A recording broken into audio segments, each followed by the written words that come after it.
Vários municípios do Brasil podem ter eleições anuladas. O especialista em direito eleitoral, doutor Renato Ribeiro Almeida, está aqui conosco, né, gentilmente. Renato, boa noite mais uma vez, obrigado pela gentileza, bem-vindo. Muito obrigado pelo convite, Heródoto. Renato, o que está acontecendo que pode ser anulada tantas eleições agora para prefeito? Heródoto, primeiro o que acontece é o seguinte: as eleições, como houve no ano passado, 2015, uma reforma eleitoral, o que está acontecendo é que muitos municípios, devido a esse encurtamento do período, o registro de candidatura e o deferimento do registro e o andamento desses processos na Justiça Eleitoral, eles acabaram por demorar muito mais tempo. E nós tivemos as eleições. Então, é um número alarmante, mas 1 em cada 8 municípios, ou seja, 12%, 674 municípios, podem ter as suas eleições anuladas ou a mudança naquela pessoa que foi eleita pode ser outra pessoa colocada no cargo devido a problemas, sobretudo, com ficha limpa. E esse número pode aumentar. Nós estamos justamente no momento em que é possível a propositura de ações. Ação por fraude, tem abuso de poder religioso, abuso de poder econômico, distribuição. Nós tínhamos no passado pessoal santinho, dentadura. Hoje é muito comum ainda, infelizmente, distribuição de gasolina, distribuição de alimentos. E tudo isso gera a chamada compra de voto. Então, nós temos, por enquanto, 674 municípios subjúdice. Subjúdice. Podemos ter mais ainda. Agora, suponha o seguinte, suponha que tenha que fazer uma segunda eleição. Como é que vai ser isso? Segunda eleição. Bom, nós verificamos hoje mesmo no TRE, essa semana, a exemplo, a cidade de Cafelândia, hoje no TRE, cidade de Penápolis, prefeito eleito foi considerado ficha suja. Ponto. Está enquadrado na lei da ficha limpa. A partir de agora, é possível recurso no TSE, mas essa discussão no TSE ainda não foi enfrentada. Ontem mesmo, o Supremo Tribunal Federal disse: decisão de segunda instância na órbita penal tem aplicabilidade imediata. E agora? Será que isso vai ser estendido também para a instância eleitoral? É muito difícil falar.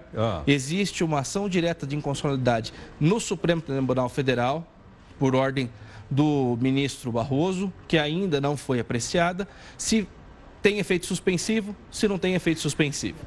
Renato, me explica o seguinte: se ocorrer a impugnação, é do candidato ou é da chapa? É da chapa, sempre da chapa. Então não tem o subprefeito, o vice-prefeito não assume? Não, porque não existe prefeito sem vice. Então, quando se entra com uma ação de impugnação, tem que obrigatoriamente entrar contra o vice, mesmo que o vice seja ficha limpa. Daí cai tudo. Cai tudo? Daí qual é o problema? Antes de 2015, Heródoto, as pessoas, muitos casos, aqui em Osasco mesmo foi um caso assim.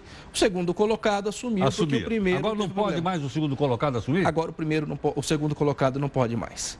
Novas eleições. Vai ser quem? Mas então fica o presidente da Câmara? Fica o presidente da Câmara. O que torna ainda mais dramático, porque o presidente da Câmara também renova o mandato agora em janeiro. E há situações, eu até citei aqui, Penápolis mesmo, que é uma cidade do interior de São Paulo. O presidente da Câmara não foi reeleito. Então, 31 de dezembro, 1º de janeiro, corre-se o risco de não ter nem prefeito nem presidente da Câmara. Mas aí não vai assumir o vereador mais velho? Eu não sei te explicar. É uma questão que eu estou falando em nome da categoria, tá? Porque são recursos... Bom, nós estamos falando em 674 até agora. Esse número com certeza vai aumentar. O TSE tem de agora até 31 de dezembro para julgar todos esses processos. Não vai conseguir, provavelmente. Eu espero que consiga. Pô, nós também, mas eu digo, mas é uma quantidade grande. Mas é uma situação bastante complicada. Entendo. Quer dizer, então você vai para o Tribunal Regional Eleitoral. Se perder, você recorre para o Superior Tribunal Eleitoral, é isso? Isso. São 3 caminhos. Primeiro, sempre na primeira instância, juiz de primeira instância que vai auferir, que é a pessoa que está mais ligada às eleições, conhece os candidatos, muitas vezes em municípios pequenos, o juiz até conhece, ele sabe do que acontece no município. E ele comanda as eleições em âmbito municipal. Daí, no âmbito estadual, os tribunais regionais eleitorais. Nós temos em todo o país, cada estado tem o seu tribunal, que é uma corte especializada, ela cuida somente de temas de natureza eleitoral e posterior aos tribunais regionais, estaduais, nós temos o Tribunal Superior Eleitoral, TSE em Brasília. Tá. Então são 3 instâncias também? São 3 instâncias.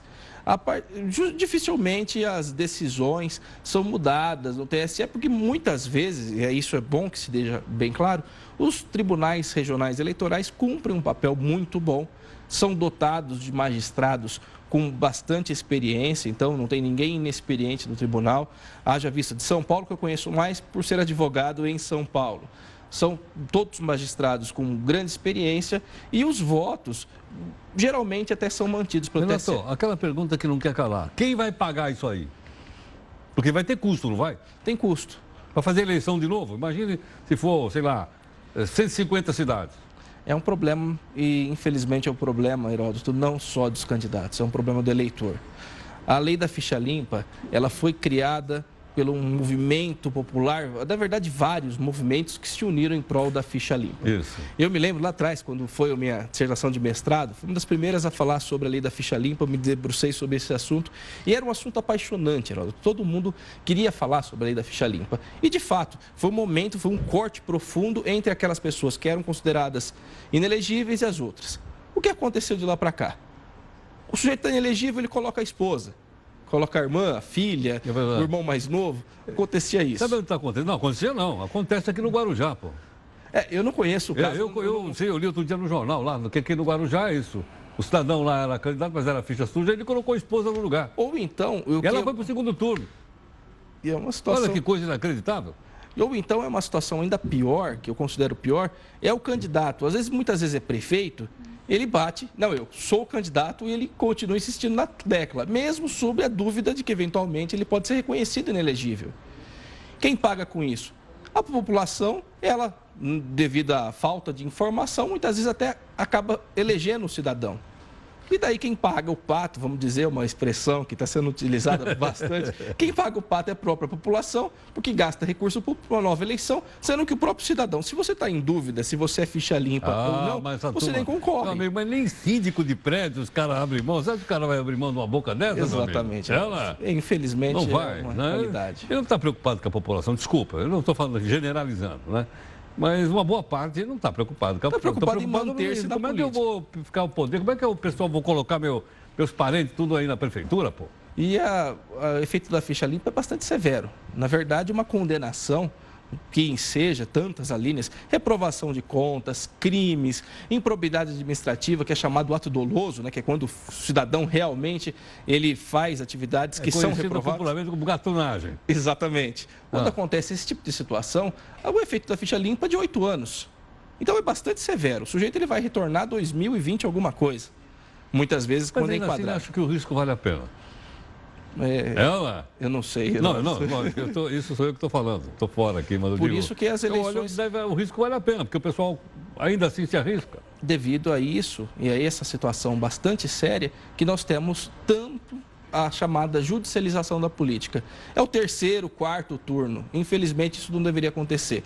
Seja por parte da população, que insiste em votar em candidato ficha suja, seja por parte do candidato que insiste em se manter como candidato, e seja pela legislação que foi modificada o ano passado e que ela diminuiu o tempo. Antes nós tínhamos um pouco mais de certeza. Agora, como diminuiu o tempo de registro de 90 para 45 dias, o TSE, que faz um exercício de muito fôlego, a Justiça Eleitoral faz muito fôlego com isso, só que ela não consegue julgar os mais de 600 municípios em São Paulo, os mais de 5 mil municípios no Brasil, muita gente. O especialista em direito eleitoral, doutor Renato Ribeiro Almeida, aqui conosco. Renato, vamos ter que voltar atrás com essa história da ficha limpa ou não? Alguém falou que o pessoal tinha tomado umas de outra? Chegou até a ver esse comentário. Foi o ministro que falou, não foi? O ministro chegou Gilmar a fazer Mendes esse comentário. Falou que aquilo era coisa de bêbado. Não, é porque eu entendo, de alguma forma, a justificativa, a fala do ministro. Talvez ele tenha colocado as palavras não muito adequadas, mas... Eu diria não muito republicano. Não muito republicanas, mas é uma crítica porque existe, eu posso imaginar que existe um certo exagero. Muitas vezes, por exemplo, o sujeito ele é pego na penalidade, na situação de caixa 2, ou ele é absolvido, não existe uma multa num caso desse, ou é absolvido ou inelegibilidade de 8 anos.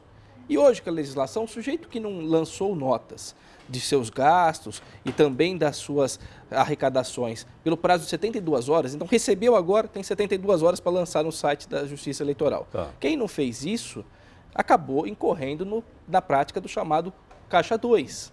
E se nós olharmos, isso é fácil, qualquer cidadão pode olhar, pela internet, na prestação de contas do seu próprio candidato, você verifica quem que praticou essa situação ou não. Então, aquele número inicial que eu falei de 674 municípios subjúdice no Brasil, nós com certeza teremos 1.000 e alguma coisa, talvez até 2.000 municípios sendo judicializados.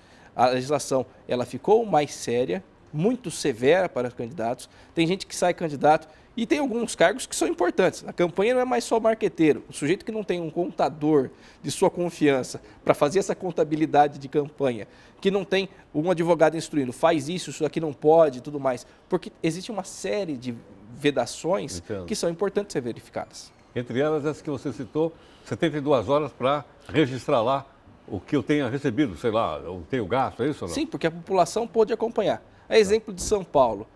Todos os candidatos, de alguma forma, não tenho acesso a tudo, mas pelo que me foi passado, os candidatos aqui em São Paulo, eles lançaram efetivamente as notas. Então você sabe quem foi o doador de A, B, C, até para escolher, mas essa pessoa está doando para essa pessoa aqui. E até depois para a gente fiscalizar o mandato, né? Fiscalizar. Para saber se ele não vai devolver isso lá. Tá Renato, certo. muito obrigado pela gentileza. Eu agradeço muito obrigado. muito pelo convite. Muito obrigado, gato.